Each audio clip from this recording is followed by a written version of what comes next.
नमस्कार, अपूर्वाच किचनमध्ये तुम्हा सर्वांचे खूप खूप स्वागत आहे। आज आपण पाहणार आहोत पालक डोसा।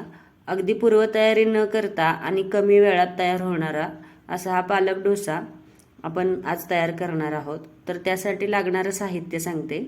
एक जोडी पालक घेतलाय, कोथिंबीर घेतली थोडी आणि एक वाटी रवा घेतलाय, बारीक रवा घेतलाय मी, जिरेपूड घेतली आहे, चवीनुसार मीठ आणि 4-5 मिरच्या। जर लहान मुलं खाणार असतील तर तुम्ही मिरच्या कमी जास्त करू शकता आणि इनोचं एक पॅकेट घेतलं आहे। चला तर मग आता स्टार्ट करूया। तर मैत्रिणींनो, मी पालक धुतला होता आधीच, तो चिरून घेतलाय आणि मी 2 बॅचेसमध्ये करत आहे। तर मी त्यासाठी थोडी कोथिंबीर आणि मिरच्याचे तुकडे करून घेतले ते टाकतेय आणि अर्धा पालक घेतलाय तर मी अर्धी वाटीच घेणार आहे रवा।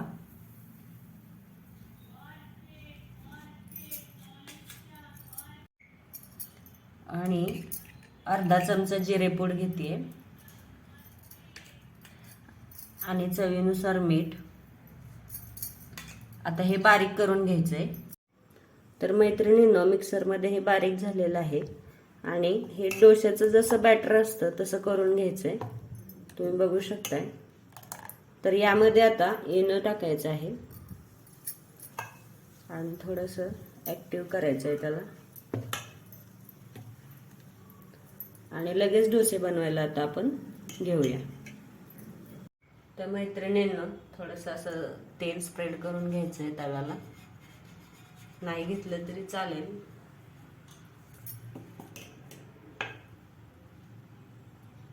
आणि हे असं ओतून डोसा बनवून घ्यायचा आहे।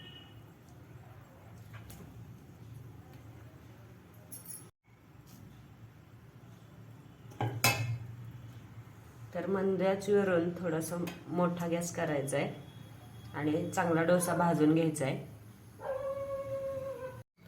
तर आता डोसा चांगला भाजत आलाय, आपण ह्याला तेल लावून घेऊया किंवा तुम्ही तूप सुद्धा लावून घेऊ शकता।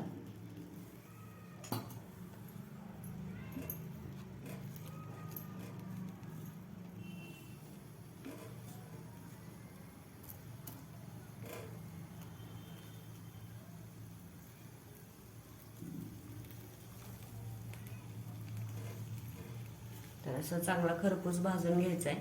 आता मी काढून घेते याला। तर मैत्रिणींनो, याच पद्धतीने आपण सर्व डोसे तयार करून घेणार आहोत।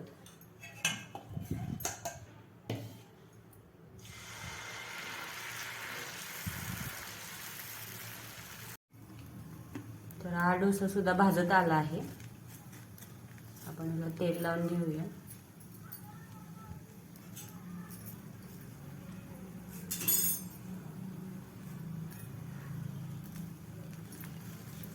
बघू शकताय, असं खरपूस छान भाजून घ्यायचंय आणि काढून घ्यायचा। तर मैत्रिणींनो, तयार आहे पालक डोसा। अगदी कमी वेळात आणि कोणतीही पूर्वतयारी न करता आपण पालक जोडी घरात असले की पटकन करू शकतो। तर हा पदार्थ नक्की बनवून बघा आणि तुम्हाला जर चव आवडली तर माझ्या चॅनेलला लाईक करा, शेअर करा आणि सबस्क्राईब करा। थँक्यू।